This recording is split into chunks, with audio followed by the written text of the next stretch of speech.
This is Radio Free Mormon, on the air, broadcasting behind enemy lines. Tonight's episode, Part 2 of Magic and the Book of Mormon. Today is Tuesday, May 5th, 2020. Here at Radio Free Mormon, I am engaged in my 7th week of putting up a new podcast every weekday to try and help those sheltering at home during the midst of this worldwide pandemic caused by the coronavirus. Happy Cinco de Mayo to all of my listeners. My goal was to put this podcast up yesterday on Monday, May 4th, 2020, and I recorded fully an hour and a half on this subject. But as the day wore on and I was editing this podcast, more and more ideas came to me, and I realized that in order to do justice to this part 2 of the podcast, it was going to take more time than I had available to me on Monday, May 4th, and so I am back at it here early in the morning on May 5th, 2020. My goal is to add additional material to this podcast, get the entire thing edited and ready for prime time, and get it up at radiofreemormon.org by this afternoon. So a lot of what you will hear in today's podcast is what I recorded yesterday, and it will be interspersed with additional comments and insights from yours truly,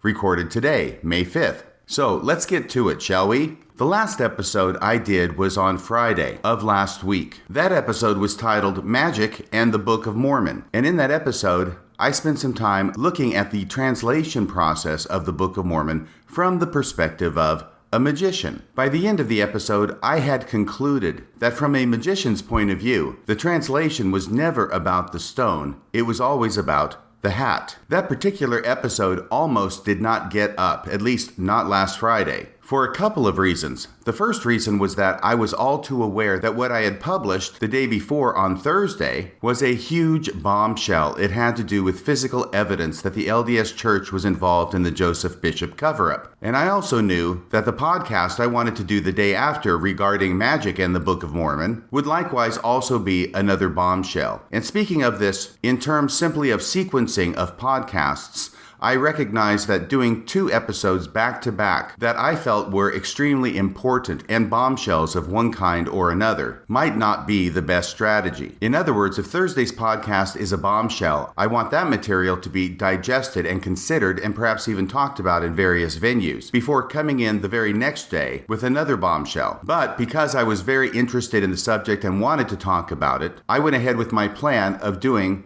Magic and the Book of Mormon the very day after episode 160, which was the special report on the MTC sex scandal cover-up. The second thing that happened that almost made it so that Magic and the Book of Mormon did not go up Friday is that I came in early in the morning to my underground bunker and spent an hour and a half recording on the subject. But by the time I was done, I realized that I had not gotten to the points I wanted to make, and in fact had spent way too much time talking about my career, if I can call it a career, as an amateur magician. So I spent all the time that I would usually spend on a given day recording, and then realized that I was going to have to scrap everything that I had recorded and start over again from scratch. This is an extreme measure on my part, but I felt that I needed to take that step. There was way too much Radio Free in the episode and not enough Mormon. In other words, there was too much about me and not enough about the points I was trying to make. So I went ahead, sat down, started recording again, and then edited it throughout the rest of the day, and finally put it up in the format that you heard called Magic and the Book of Mormon, episode number 161 on Friday afternoon. As it turned out, I was very glad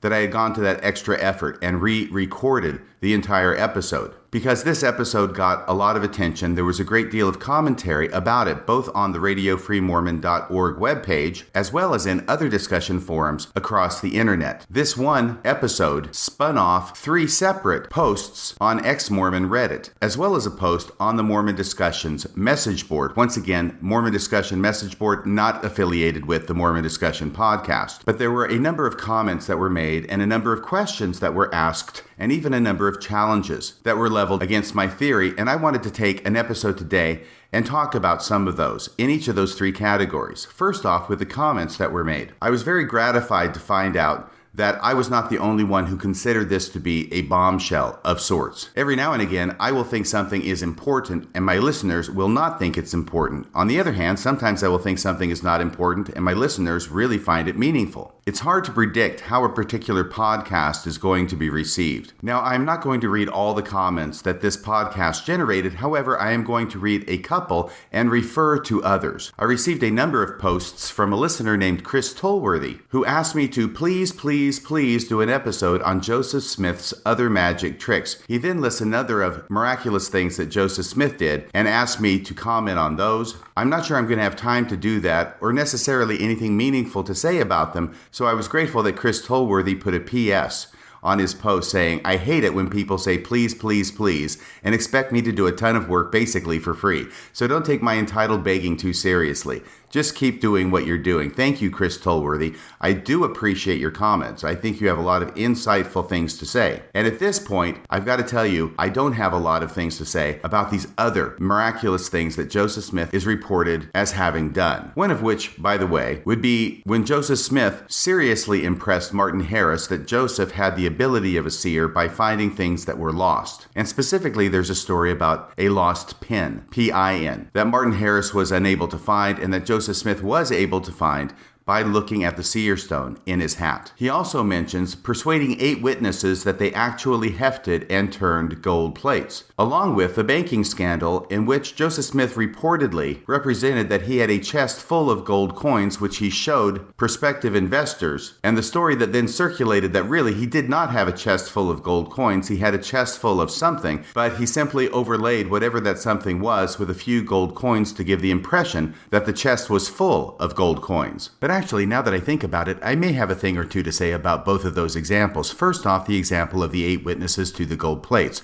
I do not know exactly what happened that day. I know what is reported to have happened that day. But I will say that it is very common for magicians who are performing on stage to allow spectators to come up from the audience to examine the different articles the magician is going to use in performing whatever illusion he or she is about to perform. It is meant to give the appearance of allowing the spectator to have free and unfettered access to what it is the magician is going to use. However, those examples are usually very tightly controlled so that the spectator can look at what the magician allows the spectator to look at, but doesn't get to look at the parts that the magician does not want to allow the spectator to look at, all while giving the impression the spectator gets to look at anything that's important. That's what the 8 witness incident reminds me of. And when I say, by the way, that I know what is reported to have happened, but I don't know exactly what happened, is because spectators to magic tricks are notoriously bad at recounting what it is they actually observed. The magic trick itself is meant to give a certain impression to a spectator, and frequently the spectator recounts not what they actually saw, but the impression that they were meant to receive. Anybody who's been doing magic as long as I have has had the wonderful experience of performing a trick for a spectator and then turning around and watching that spectator tell somebody else who didn't actually see the trick what it was that happened. In other words, having the chance to listen to the spectator describe the trick that you performed to a third party. And every now and again, what will happen is that you will actually hear the spectator describe the trick you performed in a way that's different than the way you performed it, and in fact describe it in such a way that you couldn't have done it the way the spectator describes it. If you had done it the way the spectator described it, it would truly have been miraculous. And that's why I have to be very careful in distinguishing between what actually happened, which I have no way of seeing, versus what it is that the spectator or the witnesses report as having happened. Because it is always possible that they're reporting something not the way it really happened, but the way that they were fooled into believing that it happened. I also want to say something about the example that Chris Tolworthy gave of the incident where Joseph Smith allegedly put gold coins on top of a chest in order to give the impression that the entire chest was full of gold coins. This is an old kind of magic trick that goes way back and can be used in a variety of circumstances, up to and including having a stack of $1 bills and putting a $100 bill on the top and the bottom in order to give the impression that they're all $100 bills. But as far as card tricks go, there is a classic card trick, which is where you take a deck of cards, and this can be a regular deck of cards, and you fan them out, allow the spectator to pick any card and memorize it. You then bring the fan of cards back into one deck, and you allow the spectator to place his card at any location he wants to in the deck. The magician then says a few magic words and spreads the cards out face up, and there is one card now that has magically turned face down in the deck, and only one card in the middle of the face-down deck. You then have the spectator name the card that the spectator selected, pull out the one card that is face down and turn it face up, and lo and behold, that is their card. Their card miraculously turned face up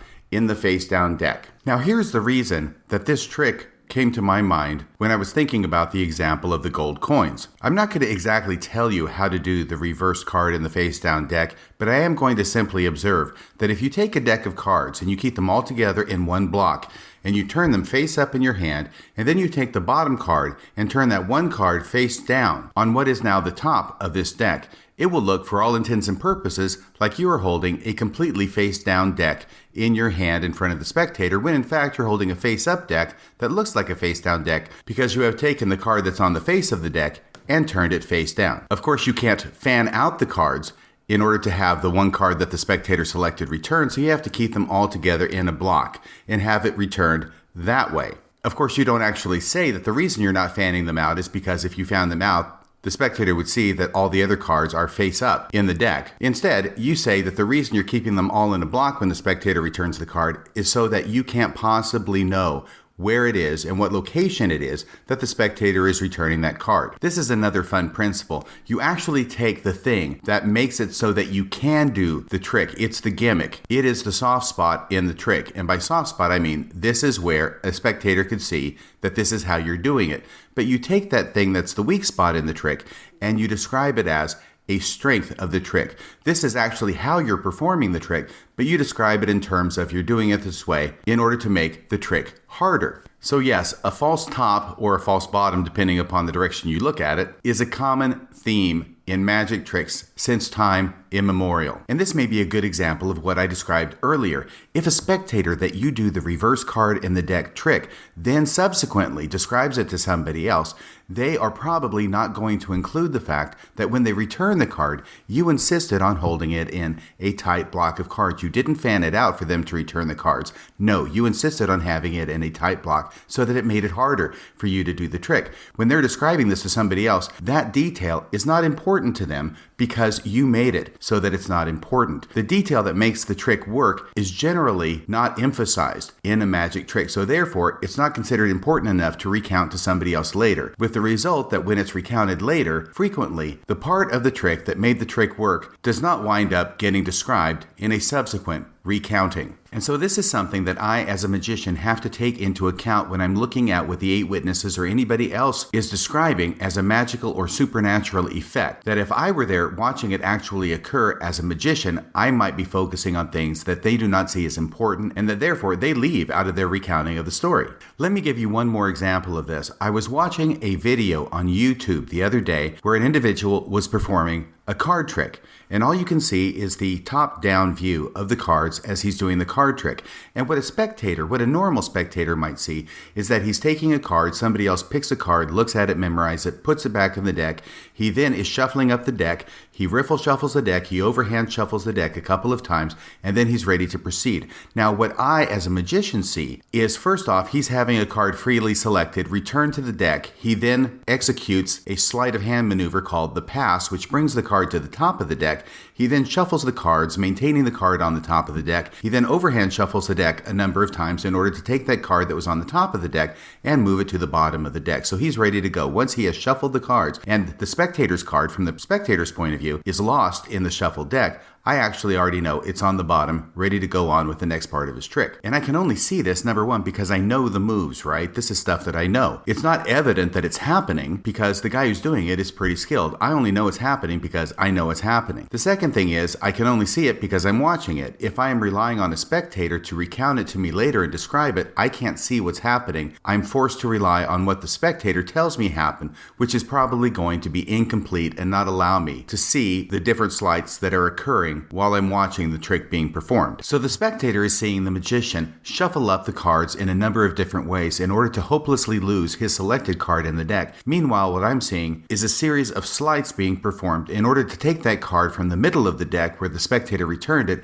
and get it to the bottom of the deck so the magician can continue with his trick. So I hope that's enough for you, Chris Tolworthy. That's about all I'm going to be able to say about the various different tricks that you suggest that Joseph Smith performed, and for which he got credit for being a prophet. But at this point, I actually have something additional to add to this discussion because this is Radio Free Mormon from May 5th, adding to what I said on May 4th. Last night when I was going to sleep, an idea came to my mind, which once again has to do with this idea that Chris Tolworthy mentioned about laying gold coins on the top of a chest in order to give the impression that the chest is full of gold coins. And this has to do with the description of the gold plates themselves. I think that we're all aware that the description of the gold plates is that 2/3 of the gold plates were sealed. And although Joseph Smith does not specifically mention a physical seal holding these 2/3 of the gold plates together, the bottom 2/3 of the gold plates together, several of the witnesses do describe a physical seal. For instance, David Whitmer said that when an angel showed him the plates in 1829,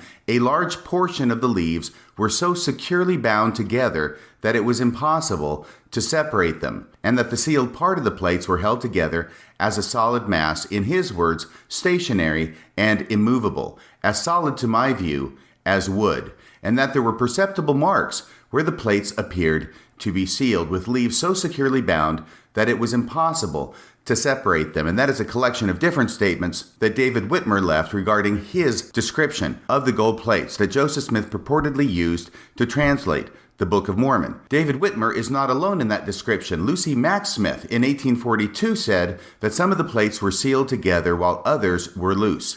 The account of the 8 witnesses says that they saw the plates in 1829 and handled as many of the leaves as Smith has translated, implying that they did not examine untranslated parts such as the sealed portion.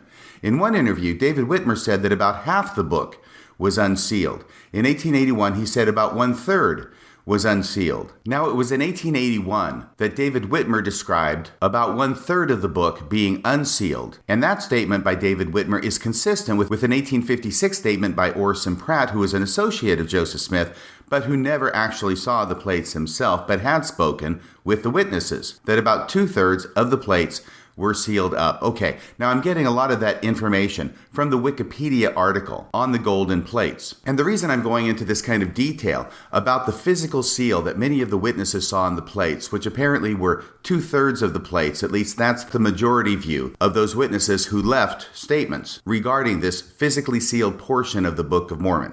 So basically, we've got a stack of plates that are presented to the 8 witnesses, and then apparently later perhaps to the 3 witnesses as well. The top 1/3 of those plates are not sealed, they are loose, they can be handled, they can be turned, but the bottom 2/3 of those plates are sealed and cannot be turned. They cannot be accessed for examination. Now, the story that Joseph Smith gives regarding why it is that these 2/3 of the plates are sealed is because they contain a vision. The vision of the brother of Jared, the vision of all things, which is not supposed to be revealed at this time, but will be revealed at some point in the future. I guess we're still waiting on that. It's about 200 years down the road, and still no translation of this sealed portion, the sealed 2/3 of the Book of Mormon gold plates. But nevertheless, if you're looking at this as a magician, the story that the 2/3 of the plates are sealed because they contain a vision that the world is not ready for yet doesn't really hold up. It's kind of like the woofle dust that I mentioned in part 1 of this podcast. Why do I say it doesn't hold up? Well, the Book of Mormon itself describes the characters that are used, the language that is inscribed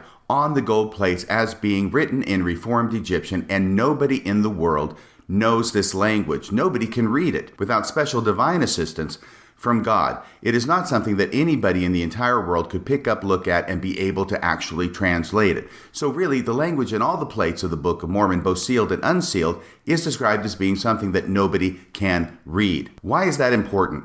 Because it seems to make no sense, really, to physically seal 2/3 of a book to prevent it from being read when it's already written in a language that nobody can read anyway. Why do you have to seal 2/3 of a book to keep it from being read when nobody could read it, even if it weren't physically sealed? That's the question I'm raising. And so this explanation that Joseph Smith gives as to why 2/3 of the plates have to be sealed appears to be woofle dust. It doesn't hold up under examination, not from the perspective of a magician. And therefore, this description of the gold plates appears to be 1/3 of a set of plates that are placed on top of a block that is not a set of plates at all. Instead, it is a solid mass. This is like spreading gold coins on top of other material so that it appears that the entire chest is full of gold coins. And remember that the description of the set of gold plates is not that terribly deep. It is described as being 6 inches deep, which means that 2/3 or 4 inches are a solid block, and only the top 2 inches of plates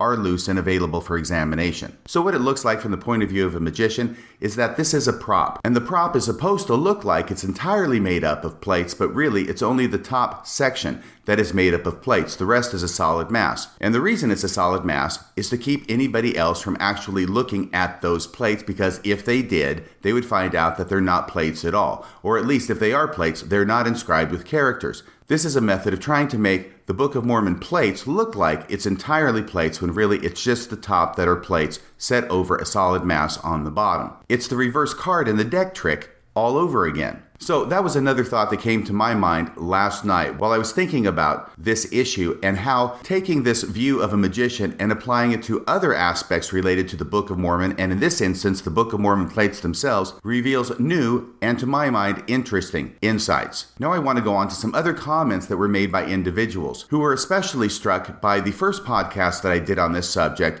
and how it opened up their mind to new ideas if you look at the Book of Mormon translation process through the eyes of a magician. The first comment I want to read along these lines is a representative post from listener Angie Coulter. When I say representative, I mean it is indicative of some of the responses that this podcast got that were extremely eye-opening for certain listeners. Angie Coulter writes, "Are you for real? Seriously, RFM, you cracked the code. Until now, I didn't think my estimation of Joseph Smith could fall any lower. As I listened to you apply your simple childhood magician know-how to something that has baffled the most learned, I was blown away. This explanation explains everything. It's the square peg in the square hole. While so much of the evidence shows that the Book of Mormon was composed fiction, I always wondered how the whole translation ruse was played out as far as just dictating it out of his head. That seemed to be asking a lot for us to believe. I don't care how smart everyone thinks he was. But having his cheat notes prepared to read from daily really solves that problem. No wonder it was under penalty of death that anyone examine his lowly props." And Angie Coulter goes on with her comment in a similar vein. I'm not going to read the entire comment, but I do want to read that much to give you a feel for how certain listeners are responding to this podcast. A similar type of comment was made over at the Mormon Discussions message board by an individual who posts under the name Shulem. Here's what Shulem writes. "Extra, extra, read all about it. Radio Free Mormon just dropped a bomb on the Book of Mormon. A bomb. Nothing will ever be the same after this. Everything has changed. Give him the old razzle-dazzle, razzle-dazzle him. RFM, it never occurred to me that Joseph Smith fooled Oliver Cowdery by using a parlor trick. Not in my wildest imagination did it occur to me that Oliver really thought that Smith mysteriously, through a miraculous gift of God, translated the Book of Mormon while his head was in a hat. You, RFM, so it appears, have unlocked the secret trick and exposed Joseph's sleight of hand. The hat was the trick. The stone was the distraction." Now, once again, this is May 5th, Radio Free Mormon, breaking into what I recorded yesterday on May 4th, because since that time, additional comments have come in that I want to share with you. Following up on that post by Shulem, none other than Simon Southerton weighs in and writes this. "This truly is an amazing RFM episode. I love the way he logically walks us through all the essential components of the trick. This is my favorite episode by far.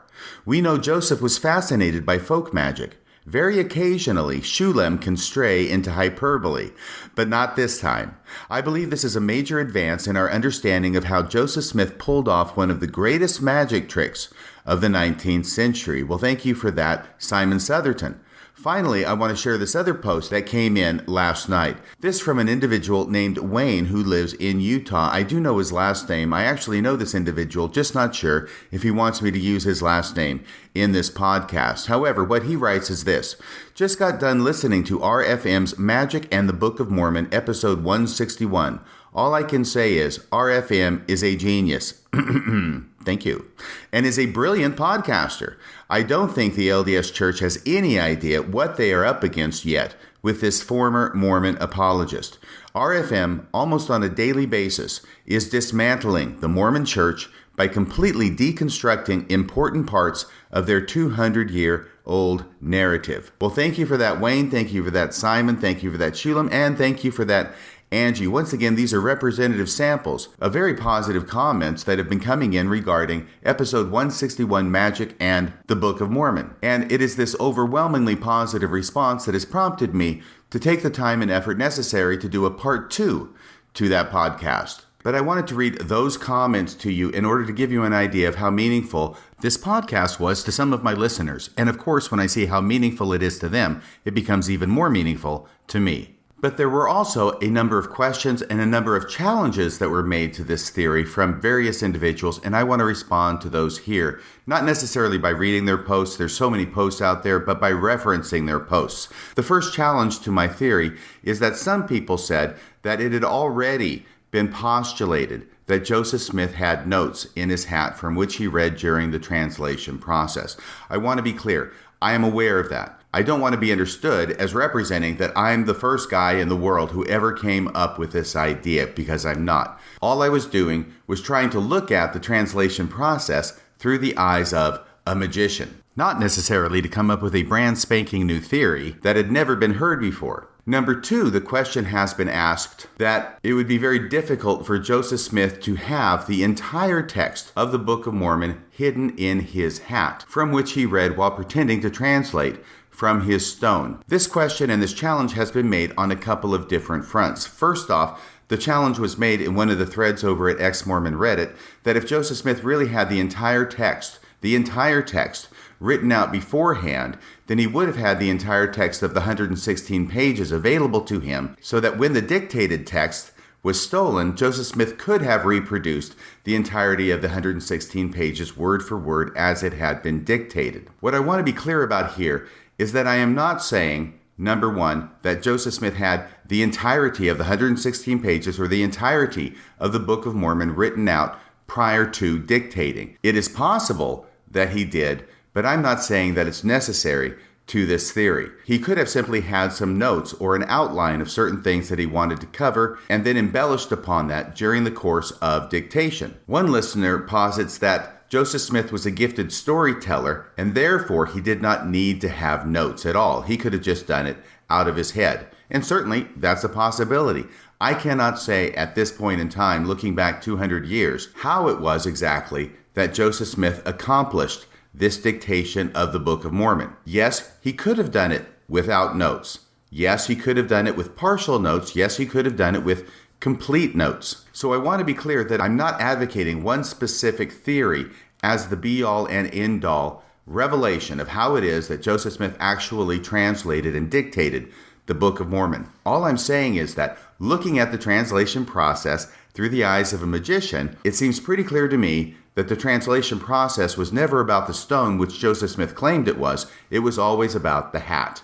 And here I have to add that I just did a 3-part podcast on the complexity of the narrative of Jesus' ministry to the Nephites. And from my point of view, the more complex the Book of Mormon ends up being, the less likely it seems to me that it could have been dictated on the fly. It's always a possibility, but the more complicated the text is, the less likely I think it is that Joseph Smith just did it out of his storytelling ability. Some notes, at a minimum, would have probably been required. Another question arises along these lines about how I had said that a magician never performs the same trick twice for the same audience because the odds go up that the audience will figure out how the trick is done. And if Joseph Smith had made a regular practice of concealing notes in his hat that he was reading off of during the translation of the Book of Mormon, that would be the same thing as performing the same magic trick more than once, and definitely more than once, multiple times, and still trying to get away with it. Would not that increase the odds of being found out? Well, my response to this is a couple of things. First off, yes, it does increase the odds of being found out.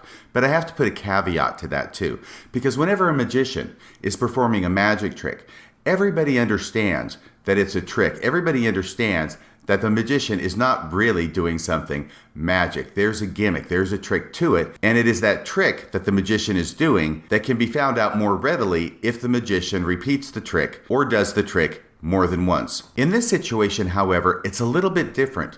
Joseph Smith is not presenting as performing a magic trick.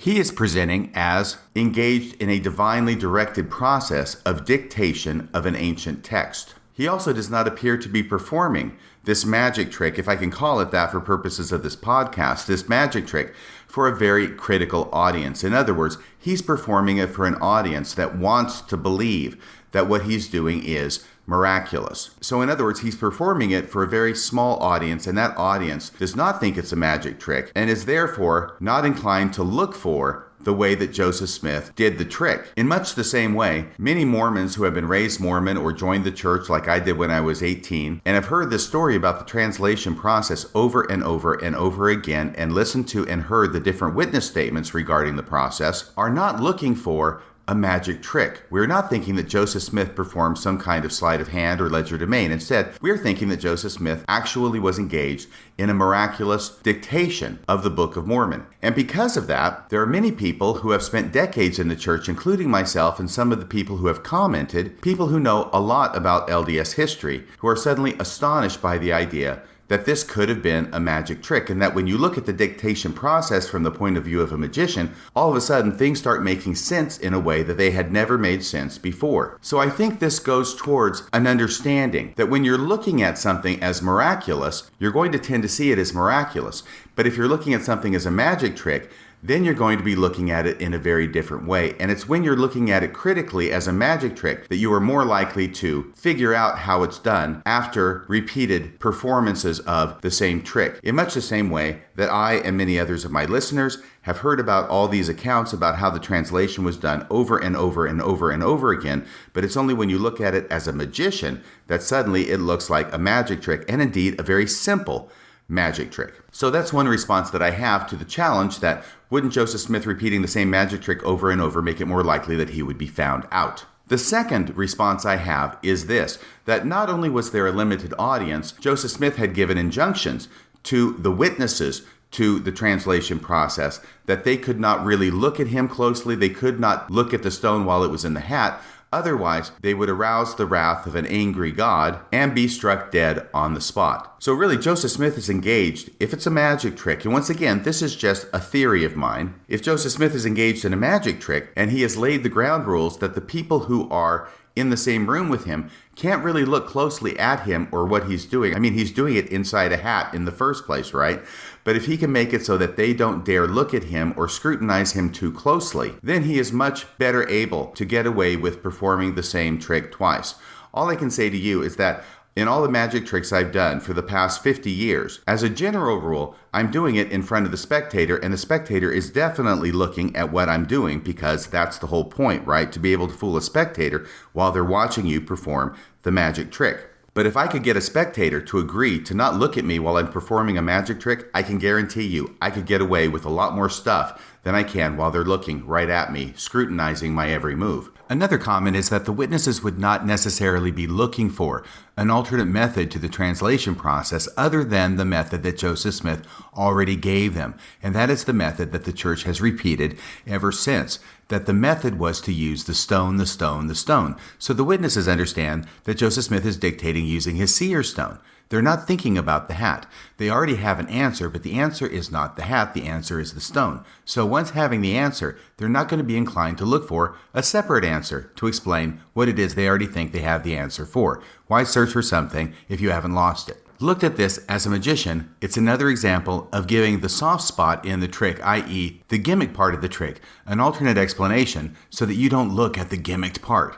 You're looking at the stone, not at the hat. That's the whole point, and to the extent that the gimmick was in the hat, Joseph Smith is playing it perfectly and his audience is following suit exactly according to plan. And the last thing I want to say about this is that the other main witness, the other person who would be the primary witness to Joseph Smith's dictation, is very busily engaged in writing down what it is that Joseph Smith is dictating. So this other person, the other primary witness, who is the scribe, is not in a position to be able to pay the kind of close attention to what Joseph Smith is doing, even if there were no death threats from God, to put them in a really good position to try and figure out what it is that Joseph Smith's doing, even if they thought it was a magic trick and not a miracle.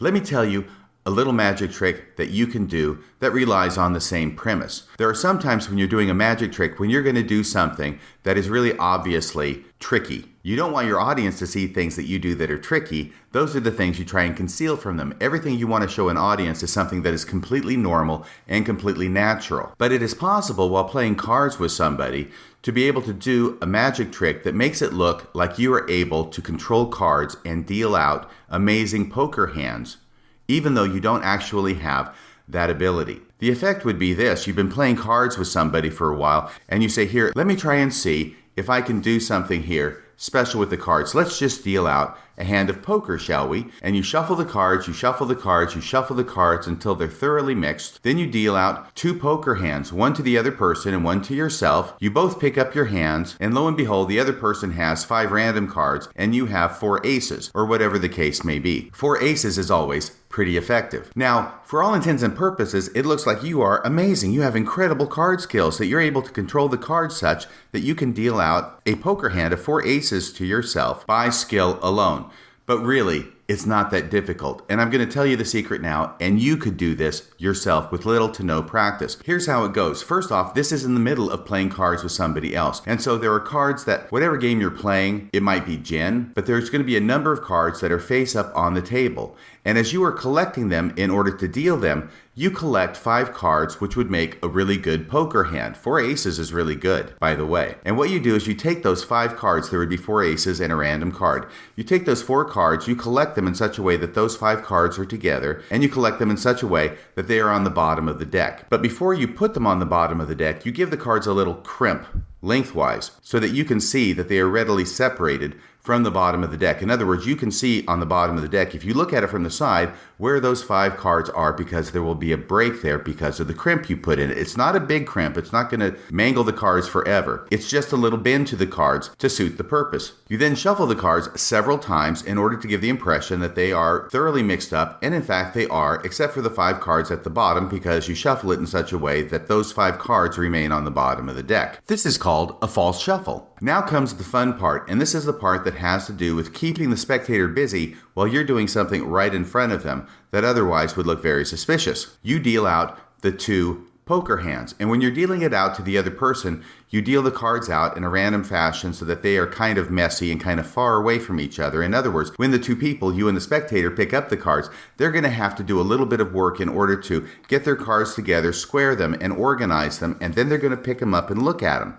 Now that's going to keep them busy. Even though they're right across the table from you, that's going to keep them busy enough so that they will not see what it is you're going to do next, even though you're going to do it right in front of them. And to make sure this goes according to plan, you make it clear to the spectator before you begin dealing that the spectator is supposed to wait until all the cards are dealt before they begin to pick up their poker hand. You have, of course, when you've dealt to you, dealt your cards in a neat pile. The 5 cards to the spectator are messy. The 5 cards to you are in a neat pile. And as soon as the spectator begins picking up his cards, after they've been dealt, you take the deck, put it next to the 5 cards you've dealt to you in a neat stack. Then using that break in the deck that separates the 5 cards at the bottom, remember the 4 aces, plus 1 additional card, you place the deck next to your pile, flat on the table, lift it up so that the 5 cards at the bottom remain there in a pile, and then move the deck over on top of your newly dealt poker hand and place it on top. Now, once again, this is happening right in front of the spectator, but the spectator's busy. The spectator's picking up his or her cards and organizing them, so they don't see what you've done, even though you've done it right in front of them. You then pick up your new poker hand that was on the bottom of the deck, and you spread it in front of you. Meanwhile, you bend it a little bit to get rid of that suspicious-looking crimp down the center, and the spectator reveals their cards, which are just 5 random cards. I mean, theirs is a real poker hand that was dealt to them, and now you reveal your hand, which is 4 aces. You have magically dealt yourself a 4-ace poker hand, and you can claim all the credit that a card mechanic is due. So, all I'm saying here is that it's easy to get away with doing something in a magic trick if you have the spectator busy doing something else, picking up their cards and arranging them, or whether it's writing down what it is you're dictating. And it's easy to get away with doing something that if the spectator were not busy at the time, that you would never get away with if indeed they were not busy and were watching your every move. So during those frequent periods during the dictation process when the scribe is busy writing it down what Joseph Smith has dictated and is busy looking at the paper, what could Joseph Smith get away with doing in front of the scribe that he could not otherwise otherwise get away with doing. Does he need to rearrange something in the bottom of the hat? Well, now's the time. Another aspect of this idea of not repeating the same trick twice for the same audience is that frequently there are multiple ways of performing the same effect. For instance, in the last episode, when I was talking about a method of pulling a rabbit out of a hat,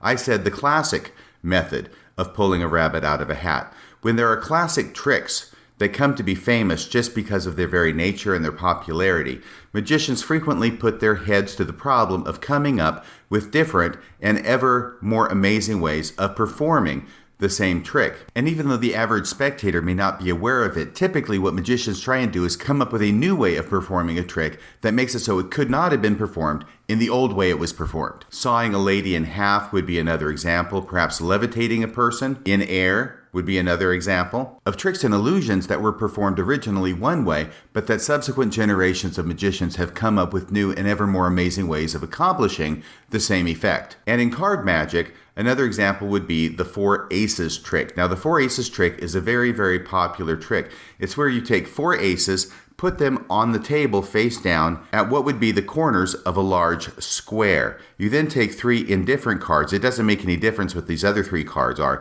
And you put them face down on top of each of the face down aces so that at 4 corners of a square on the table, you have 4 aces face down and on top of them are 3 face down indifferent cards. You then have the spectator select any of those 4 piles and put their hand over it just to keep them safe and to make sure that there's no way that I as the magician can touch any of those cards that are in the pile that the spectator selected. I then turn over the top 3 cards of the other 3 unselected piles, which are of course indifferent cards. I then turn over the ace, but the ace is now an indifferent card. I do that in the first pile, I do it in the second pile, I do it in the third pile. All 3 of the aces that were at the bottom of those 3 different piles that the spectator did not choose are now mysteriously changed into other cards. The spectator is then directed to take his hand off of his pile that he selected and turn those cards up one at a time on the table. And of course, each of those 4 cards in that pile have now become the 4 aces. That is the classic 4 aces trick. And I know one way to perform that trick, but I also know that other magicians have come up with different methods of performing the 4 aces trick. So if the trick that Joseph Smith was doing was dictating the Book of Mormon, it would actually be beneficial to him to mix it up a little bit and use different methods for performing that magic trick. From at least one statement that Martin Harris left while he was acting as scribe for the 116 pages, Joseph Smith was on the other side of a curtain, and Martin Harris could not look around the curtain and look at Joseph Smith and see what it was he was doing. That was the context in which he gave that quote that I read in the last podcast, that he was not allowed to even look at Joseph Smith. Otherwise, he would incur the wrath of God and be struck dumb. So Joseph Smith, according to that statement, was behind a curtain, and Martin Harris could not see and was not permitted to see what it was that Joseph Smith was doing as he was dictating the Book of Mormon. I can guarantee you, if I had a spectator who would allow me to be behind a curtain so they couldn't see and were warned not to look at what I was doing, and yet was still going to be impressed with any magical feat that I was doing behind a curtain, I could do some pretty miraculous stuff, believe me. But then later on, it appears that Joseph Smith also used his stone in a hat. This is a different way of performing the same magic trick of dictation. And if Joseph Smith from day to day would mix it up by having notes in his hat, other days not having notes in his hat and perhaps going off of his memory, if he mixed that up a bit, that would be all to his benefit and make it even less likely that his spectators, who are number one, mostly busy writing down what it is that Joseph Smith is dictating, and number two, don't think it's a magic trick. They think it is real dictation coming through a real seer who's reading real words off of a real seer stone. And number three, those spectators know that they can't examine the props themselves or look too closely at how it is Joseph Smith is performing this magic trick. Otherwise, God might get mad and smite them dead on the spot. When you've got all three of those things going for you, I've got to say it's not surprising to me that Joseph Smith was able to get away with essentially performing the same trick twice and 3 times and even 4 times for the same audience. Over the weekend, I watched a documentary, actually for the second time. It's about James Randi. Now, James Randi is a magician. He goes by the title The Amazing Randi. And he has devoted the last part of his life to exposing charlatans. And when I say charlatans, I mean people that are performing magic tricks and pretending that they have real divine or miraculous powers and then use those powers in order to bilk people out of a lot of money. In a sense, he's replicating what Houdini did at the end of Houdini's career when he went around making the circuit and exposing spiritualists and all the magic tricks that they were doing while claiming that they were actually being in contact with spirits from the other world. That's one of the reasons the title to the documentary about James Randi is called An Honest Liar, because a magician is an honest liar. A magician will tell you that he's going to fool you, and then he goes ahead and does so. And one of the people that James Randi went after was a psychic named Uri Geller. And Uri Geller claimed to have psychic abilities. And the way Uri Geller presented them was that they were not magic tricks, but he really had these abilities. And he was wowing people, he was getting a huge following, he was making a fortune. Well, without going into too much of the details about this back and forth between James Randi and Uri Geller. Uri Geller, this was back in the 1960s or early 1970s, I believe. He was studied as a psychic at Stanford University by professors of parapsychology. Now, these professors wanted to believe that Uri Geller really had these psychic abilities. And one of the reasons they wanted to believe it is because this was huge research on their part. If they had actually found somebody who had psychic abilities, then they were going to make their names in history. So they came up with a lot of different methods and a lot of different experiments that they would use in order to test Uri Geller's psychic abilities. And lo and behold, Uri Geller would perform his magic tricks and convince these professors, these highly educated, highly intelligent individuals, that he really had psychic abilities. And what James Randi did was he took two young magicians. One, I think, was 17 years old. He was a senior in high school, and he had been doing some amateur magic, kind of like I did when I was that age, except I think he was probably better than I ever was. And another young man who was also a magician, and he took both of those people and submitted them to a different set of professors who were similarly looking for people who had psychic powers and even telekinetic powers, the ability to move objects with your mind.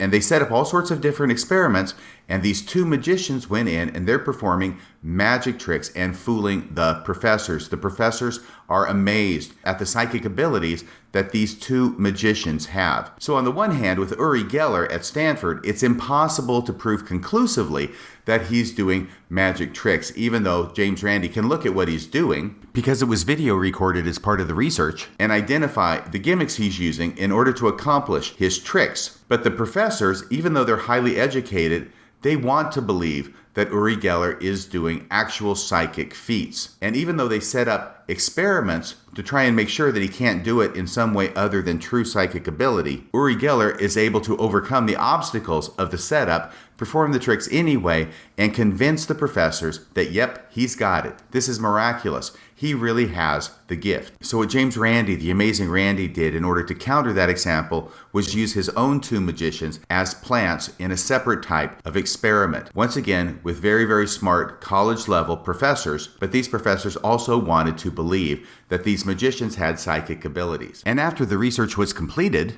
and the professors had come out and claimed publicly that, yeah, these two guys, these two magicians actually have psychic abilities, then there was the big reveal that actually they had just been doing magic tricks and they didn't have any psychic ability at all. So this tells us a couple of things. First off, it doesn't make any difference how smart you are, how intelligent you are, how well educated you are. You can be fooled by magic. You can be fooled by a magician. The other thing it shows is that if you want to believe that a magic trick is actually being done by supernatural powers, then the odds are you are going to believe that it's being done by supernatural powers. The very desire to believe is going to make you effectively blind to things that you might otherwise see if you didn't desire to believe it so much.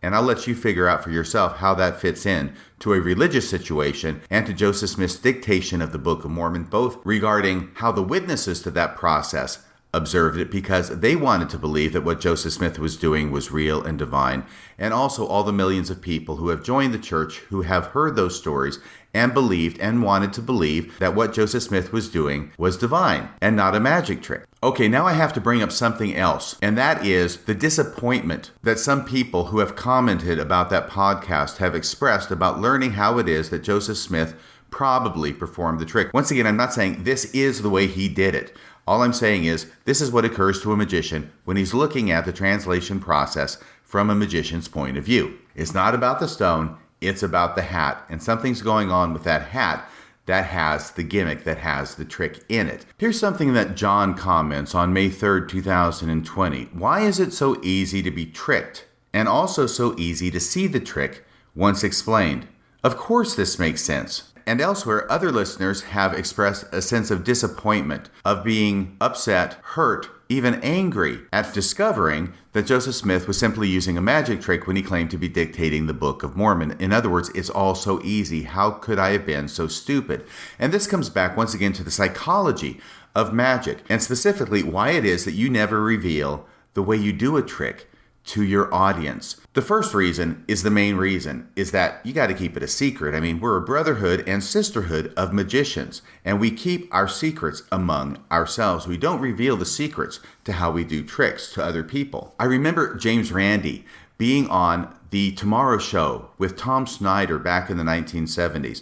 And James Randi had just performed a trick. I think he'd probably done some spoon bending, because what he did was he replicated the tricks that Uri Geller did and exposed them for tricks, but he would not say how he did them, because once again, he's a magician. He would simply say, no, I don't have psychic ability. This is just a magic trick, and you could do it too if I showed you. And Tom Snyder, the host, asked him how you do that. And James Randi says the first thing that every magician says when they're asked how to do something, they usually say, very well, thank you. Or they can say, it's magic. But what the answers are dodges to get away from explaining how it is that they do it, and hopefully to do it in a way that's humorous and not simply to come out and say, hey, I'm not going to tell you. But Tom Snyder persisted, and he said, no, really.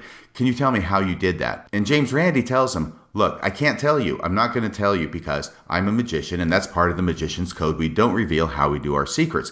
And Tom Snyder says to him, but if I wanted to, I could probably go down to the nearest library and check out a book and read about it and figure out how you did it. And James Randi said back to him, he said, yes, you're absolutely right. You could. But experience has taught us that most people aren't interested enough to go to that effort. And that's absolutely true. People are interested enough to know how to do a trick, to ask the magician how it's done, but they're usually not interested enough to actually go to the effort of researching it to learn for themselves. And so this is helpful to maintain the secrecy on how tricks are done. But the other reason that you don't tell an audience how it is you do a trick is not only because you've got to keep the secrecy going, but also because there's a strange psychological phenomenon that every magician knows about, that if you tell an audience member or spectator how it is you do a trick, what often happens is, first off, they are deflated because they thought it was something very, very difficult to perform, something that they would never have thought of. And when you tell them how it's actually done, and they realize how simple it is, then they are let down. They actually feel disappointed. And often they feel disappointed in themselves. How could I have been taken in by such a simple trick? And then, as often as not, they will even get angry about it. And their anger at themselves for being taken in by such a simple trick frequently gets turned upon the magician himself or herself. Because even though we all understand that this is a magic trick, I mean, it's not really miraculous. I'm doing a magic trick for somebody. They're fooled by it. That's the whole point. It's entertaining. Everything's great. They want to know how to do it. If I tell them how to do it, then all of a sudden they realize it was very simple. How could I have been taken in by it? And how could you have taken me in with such a simple method? That's usually what happens in quick succession. So you can have a bunch of different emotions that hit the spectator at one and the same time when you make the mistake of telling them how a trick is performed. And I sense that kind of sentiment coming from a lot of listeners by the comments that they're making. So I can only imagine that that kind of feeling of being taken in by such a simple trick would only be increased if you had spent your entire life sacrificing so much for decades based upon this magic trick, only to find out 10, 20, 30, 40, 50 years later, hey, it's a magic trick. The joke's on you. Ha ha. Okay, now I want to tell one last story about my career in magic, and this is going to help to illustrate a couple of points. The first one is one that we've already talked about is, it doesn't make any difference how intelligent you are, how educated you are.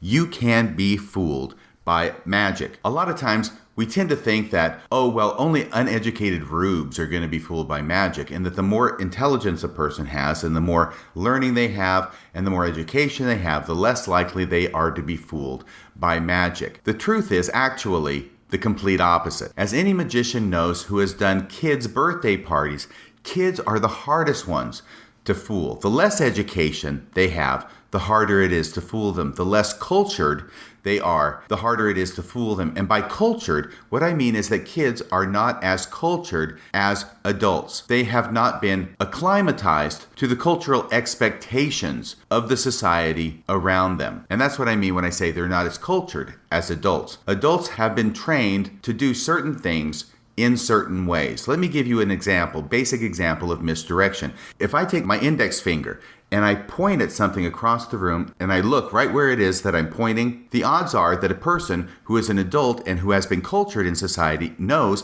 that they should look exactly where it is I'm pointing and where it is I'm fixing my gaze. And 9 times out of 10, that's exactly what they're going to do. I mean, have you ever just stood out in a street corner and stared up at the sky and just waited and then look around you and see all the other people who have stopped walking and are standing around and are looking up at the sky too, because they want to see what it is that you're looking at? Well, you're not looking at anything. All you're doing is making them look up the same way that you're looking up. Okay, adults will do that. Kids, it's much harder because they do not recognize the societal expectations of pointing and looking. Now, an extreme example would be a dog. If you point and look at something, they're not going to look where you're looking. They're just going to look at your hand. And the same thing goes for kids. They are not going to be as easily misdirected because they do not know the social cues and the social expectations that adults know that allows a magician to play upon those in order to trick them, in order to mislead them, in order to misdirect them. That's an obvious example. And that's why it's harder, actually, to fool kids with magic than it is to fool adults.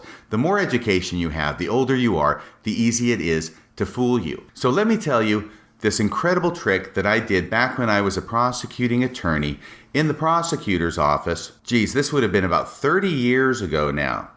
Anyway, the elected official, the elected prosecutor, his name was Mike. He loved it that I did magic tricks. Every time the office would get together for a social function, he would want me to do some kind of magic trick. And he's smart enough that he knew that he needed to ask me in advance of the gathering so that I would have time to come up with something, try to figure something out, come up with a good effect that I could do, hopefully impress everybody else, have a good time, be part of the fun and part of the entertainment. Not an entire magic show, but just one trick. So we're having a get-together in the conference room at the prosecutor's office one day. I can't remember what the occasion was. It's not really important, but he asked if I would do some kind of a trick, and I said, okay, I'll come up with something. So we get there to the conference room, and I say, we are going to engage in an experiment. Now, by the way, you'll notice that I do this sometimes. I say we're going to engage in an experiment. I don't say I'm going to do a magic trick for you, because I want everybody to think that maybe, just maybe, this really is happening, that maybe something supernatural is happening. It's not just a magic trick, but there could be something more to it going on. And if they can't figure out the magic trick, then they're much more likely to think that maybe what it is I'm talking about that's supernatural is what's really causing it. So I start out by introducing this trick, this experiment, by saying that this is the magical effect that fooled Houdini. And I actually read that somewhere. It may be true. I don't know. There's as much apocrypha that floats around about magic and magicians as there is about the New Testament and Jesus and even Joseph Smith. But I start out by saying that this is the magical effect that fooled even Houdini. Now, once I've said that, everybody's expecting something miraculous. Everybody's expecting something that is not simple. Everybody's expecting something that is really going to wow them. And indeed it does. But I will tell you right now that this is the simplest trick in the world. In fact, it's a trick that many people already know because they read about it somewhere. But I'm performing this now for an entire group of attorneys and legal assistants. We've got a lot of smarts here in this room, and I'm not just talking about the attorneys, believe me, but I don't think anybody's going to doubt the fact that when you've got everybody from a prosecuting attorney's office who's present in one room who's going to be witnessing me, Radio Free Mormon, performing a magic trick, that we got a lot of brains there, a lot of smarts there, which underscores the point I'm trying to make, that just because you're educated, just because you're intelligent, doesn't mean you can't be fooled. So what I did was I said we were going to engage in an experiment in apportation. Now, I have no idea what apportation is, but I'd come up with this word in order to give a word to the experiment we're going to try and perform. And I explained that with transportation, you're moving something from one place to another. With apportation, you're moving something from one dimension to another. And once again, I always give the spiel about how I'm not sure this is going to work. It's something we're all going to try and do together and focus on and see if it works, right? There's always got to be the idea that this might not work in order for people to think that maybe it is something that's not a trick. A trick's always going to work, right? Yeah, right. As a magician, you know that's not true. But a trick's always going to work from an audience's point of view. But an experiment in apportation, that may not work. But of course it will. So anyway, I have everybody in the office form a circle, and I'm part of this circle, and I stick out my hand. Oh, first off, I have to borrow something. I have to borrow an item from somebody in the office that's going to be apported, that we're going to try and apport to another dimension, right? And the head of the civil division, the chief civil deputy, who is probably in his 50s or his 60s. He went to Princeton Law School. This guy is probably the smartest guy in the whole office based upon his education alone. But anyway, he says, okay, you can use my class ring. So he pulls off his Princeton class ring, and that's what we use. And I take his class ring and I extend my arm, palm up, put his class ring in the middle of my palm, and then I take a handkerchief and I put it over the palm. So his class ring is in my palm, but covered by a handkerchief. Once again, looking at this from a magician's point of view, obviously, if this could really apport to another dimension, we don't have to have a handkerchief, but we want to have it so that people can't see the magic while the magic is happening, right? You see it before the magic happens, and afterward you see that the magic has happened, but while the magic is actually happening, we got to have a handkerchief. We got to have some cover here. I instruct everybody in the circle now with around, 12 people in it, to put their right hand on the left shoulder of the person they're standing next to. I know it's starting to sound like a prayer circle, but that's as far as it goes. And then the person on my immediate left, I have them, instead of putting their hand on my shoulder, they go ahead and they put their hand around my wrist. Now, I have a long sleeve shirt on, but I have rolled up my sleeves. There's nothing funny going on here. This is really an experiment in apportation. I'm sorry. You actually have to practice so you can say those kinds of things with a straight face and not laugh not laugh during the trick, right?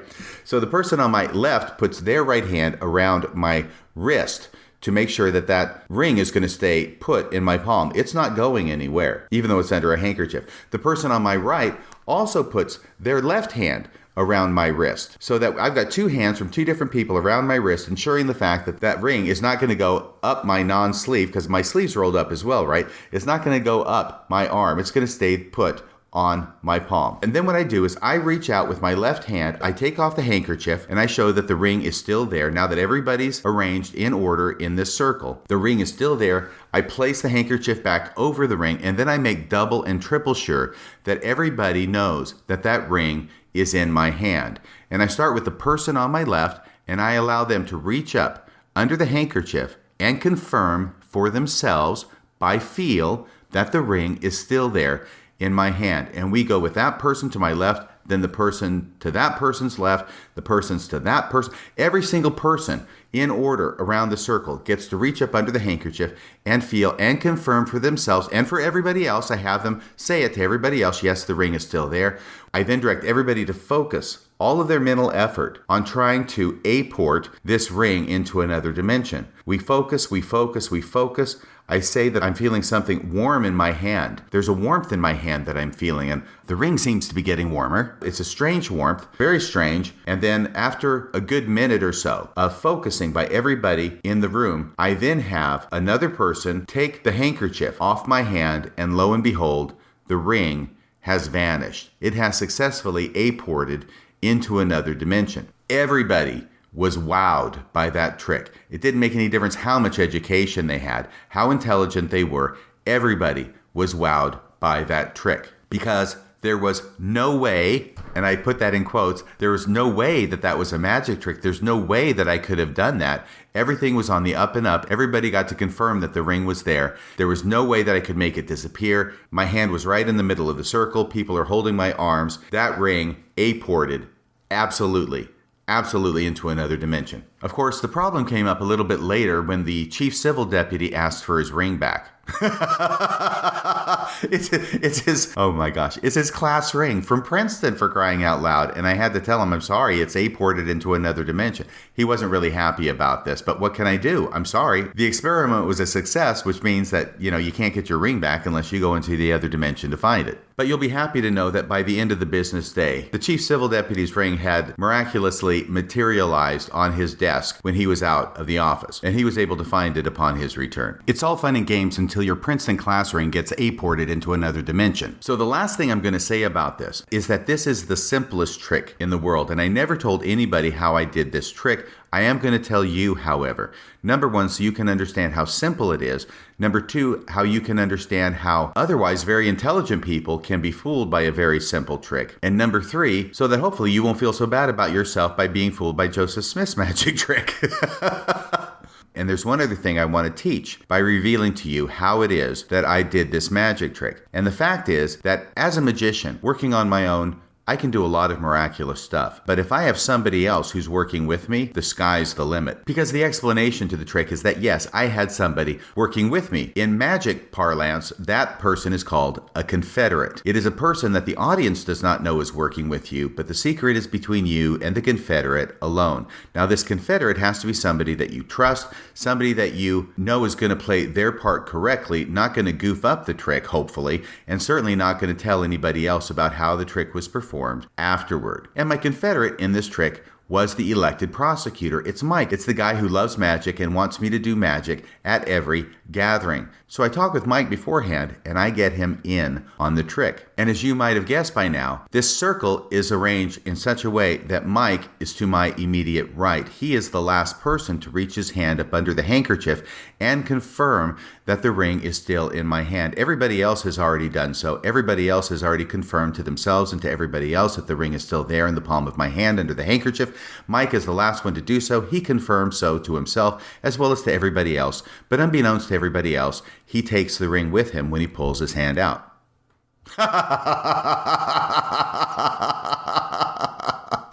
Oh my gosh. I just revealed the trick. I am so going to hell. And everything else is just showmanship. Now, if Mike had not been my confederate, and if indeed he had just confirmed that the ring was still there in my hand like everybody else had, I got to tell you, I'd have a pretty difficult time performing that trick. I don't think that ring would be aporting anywhere. It would still be there at the end of everybody concentrating and then pulling the handkerchief off my hand. Yep, there'd be the ring. What I am saying is that first off, because I built this up as an experiment that would not necessarily work. Second, because I gave it a quote-unquote reasonable alternate explanation than it simply being a magic trick. And three, because I built it up as being the magic trick, or the magic experiment that fooled Houdini. Everybody is expecting something miraculous. And they're not expecting something as simple as me having a confederate. And they're also not expecting the elected prosecutor to be the confederate. It has to be somebody that not only you trust, but that everybody else trusts too. So what am I saying by bringing this up, this idea about a confederate? All I'm saying is Joseph Smith could have done this on his own. But if he had somebody else who was in on it with him, then what might have seemed only miraculous could have ended up being totally mind-blowing. I'm not saying that he did have a confederate. I'm not saying that it was Oliver Cowdery. I'm not saying that it was anybody in particular. All I'm saying is that he could have done it on his own, but he also could have had a confederate. And if he did, that can take something that is absolutely impossible to do, i.e. making a ring aport out of this dimension and into another, so simple that anybody could do it. Okay, so that's about all I have for tonight. Those are the comments that I wanted to make in response to many of the questions and challenges and other people's comments regarding the episode Magic and the Book of Mormon. I hope that you've enjoyed this podcast.